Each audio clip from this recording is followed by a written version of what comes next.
next interview here is Jerry Yagel, and Jerry's a lifelong resident of Whitley County, so we're going to let Jerry tell us a little bit about his life history and some interesting things about his life here, so we'll turn it over to Jerry. Well, thank you, Ron. The first question they got down there was, where was you born and what year? Well, I was born on the Yagel homestead, what they tell me, May of 1936. I learned this off of another fellow one time. They said, well, when there? I said, well, because I wanted to be next to my mother. So that's how that ended up. I went to Coessie High School, had all 12 years. Very proud of it. There was 12 in our class. Several years ago, one of my alumni friends came over, and he had a young man with him who wanted to purchase an order for some tractor decals. So my alumni friend asked me, he said, are you going to go to the alumni banquet this year? I said, no, let's wait till we get our 60s in. Right away, this young man said, oh, did you guys graduate together? My alumni friend said, you're doggone right, we was in the top 12 of the class. That's all there was in the class. That works. Okay, so you said you gave us a little history there where you were born, and how long did you move? You always lived there in the same place, or did you? When I was about 3 years old or so, I moved up to the same location where we live today. We've lived there for quite a few years there, and I was raised there. The High Line came in 1938, and they laid this one on me. When I was a young kid and didn't know anything, I got one of my mom's bobby pins, and I stuck it in there in an outlet, and I got 110. So that's what made an electrician out of me. That place where we live today, my grandfather, who was J.J. Kyler, they had a thing called a Delco system.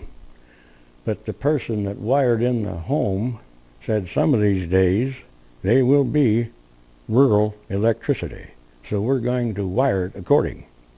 So that house was all wired for 240 and 110. And it was run with Delco. The Delco outfit was down there in the west end of the dairy house. And if I remember right, there was about 6 or 8 batteries. They were about this far apart, about this high, and about that thick. And the Delco system would run till it filled those batteries, and then it'd shut off. I did see one of those battery cases up at Shipshewana, and I think they wanted just $22 for one of those crazy things. But that's how the Delco operation was run back then. But when the High Line came through in 38, that's when everybody got electrified through there, as far as I know. Tell us a little bit about your family, your wife and children. Well, I've got a wonderful wife. We've got 3 sons and 2 daughters. And they all have decent jobs, and there's not a lazy bone in any of the 5. They're very ambitious. Got grandchildren. Our oldest granddaughter is a nurse, and another granddaughter is a teacher down at Kokomo. She went to Ball State. The rest of them have got very decent jobs. The first car that I ever had, believe it or not, was a 1934 Chevrolet, 2-door sedan. It had knee action on it.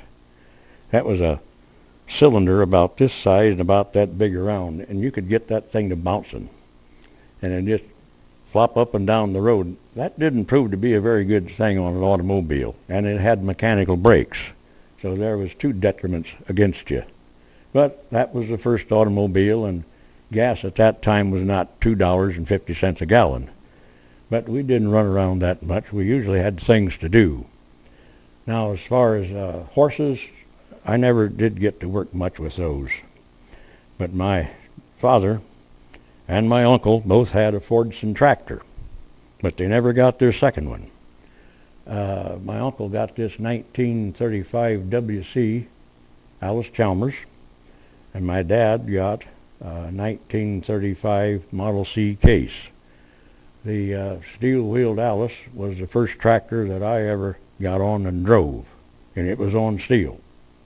And since that time, I've reconditioned that thing, and I've had it up here at the fair several years. And back when I was a little runt of a kid, this thing had a clutch on it. My uncle developed a hook up here in front, so all you had to do was just touch that hook, and it would automatically be engaged. Well, I couldn't reach the pedal. So he took a rope, put it around that hook, up underneath the gas tank and back up here to the steering column, and when I wanted to stop, I'd grab that rope till that automatic hook took effect. Today, that would be a no-no. I don't think so. Wouldn't like that. So, all right. Tell us a little bit about when did you remember getting indoor plumbing or a phone? Remember when those came into existence?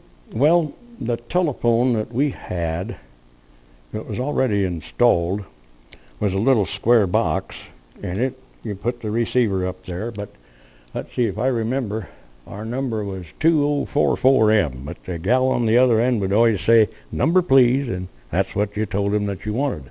Then if you wanted to call Fort Wayne, you had to say "long distance please," and then they'd flip you over to a different operator.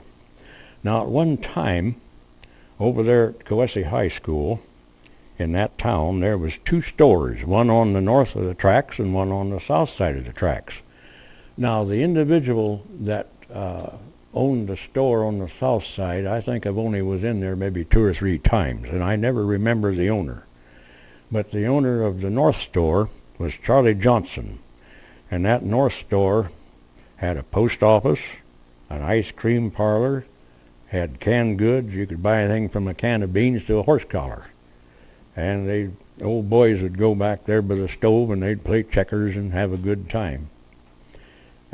Speaking of Coessie High School, today's market would be quite a bit different. In 1947, they started the hot lunch program at Coessie, and it cost 20 cents a day, a whole $1 a week. And that was a lot better than carrying your dinner bucket. A lot of difference. So you graduated from Coessie High School.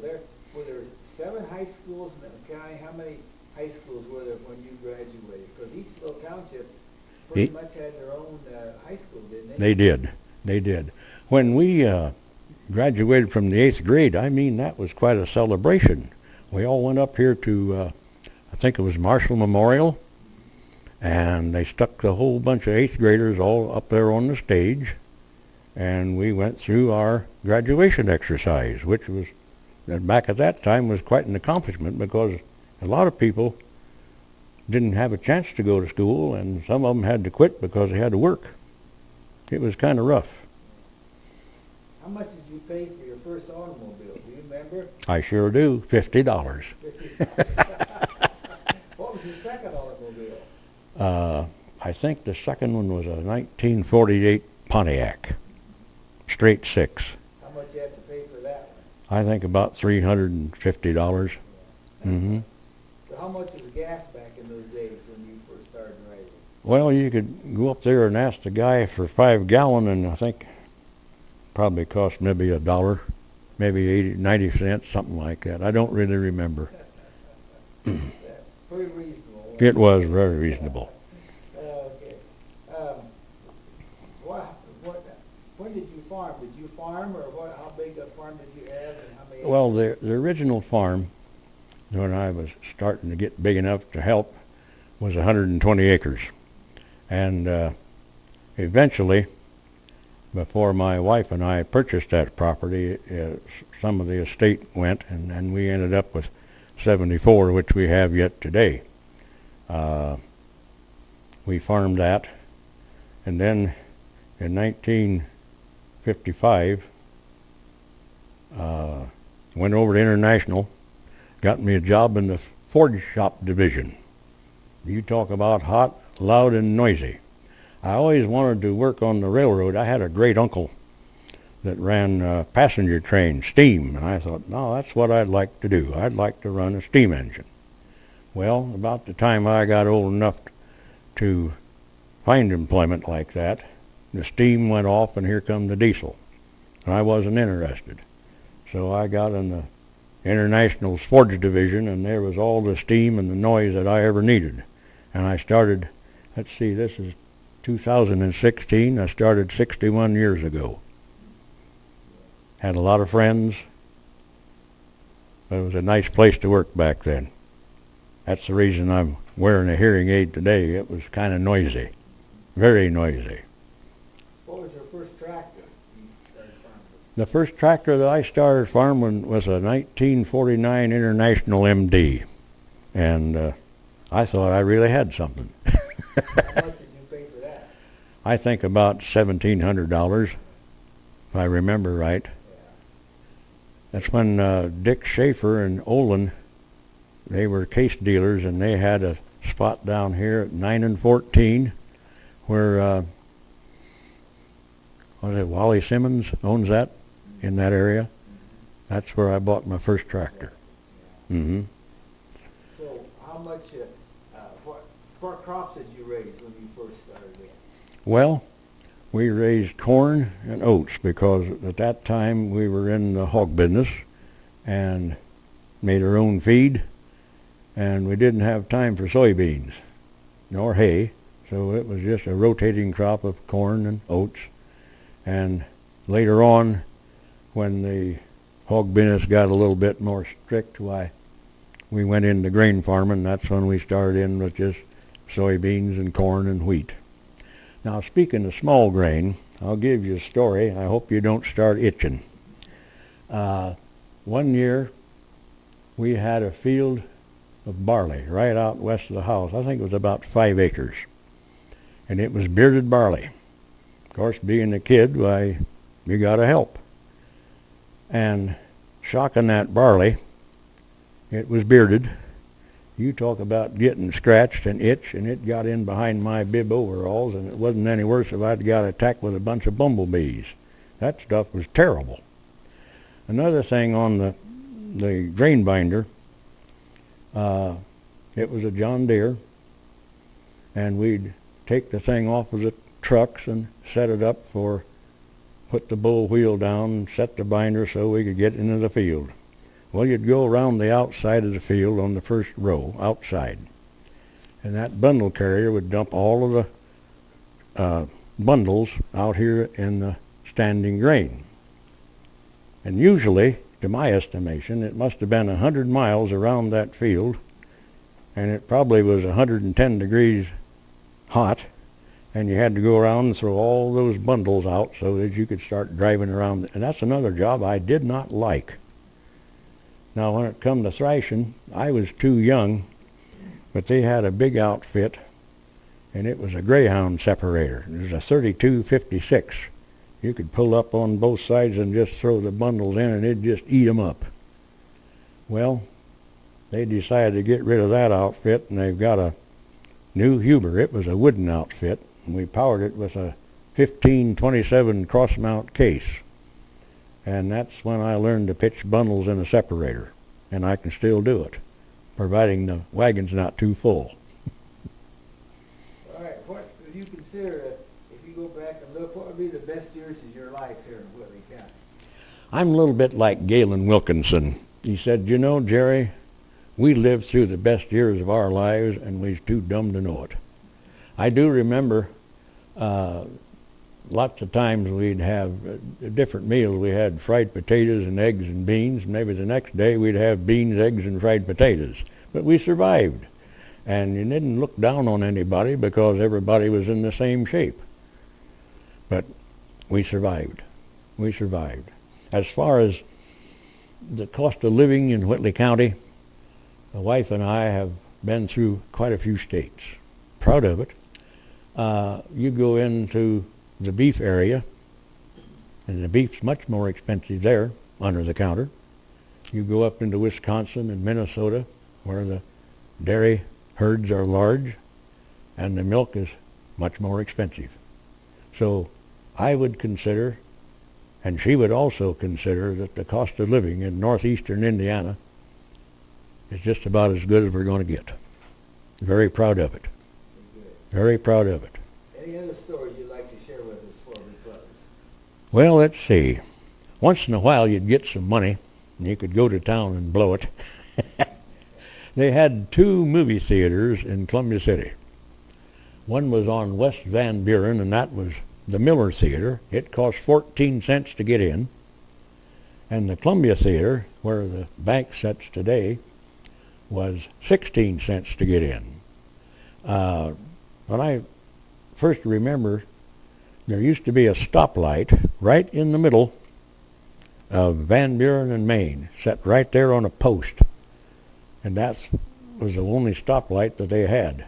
Later on they got a few more, but that's the one that I remember. They had that thing right out in the middle of the intersection. All right. Well, thank you, Jerry, for taking the time to share with us. We appreciate all your facts and your history that you've given us, and we look forward to seeing this video. And again, we thank you for being with us today. And I thank you for, it's been my pleasure.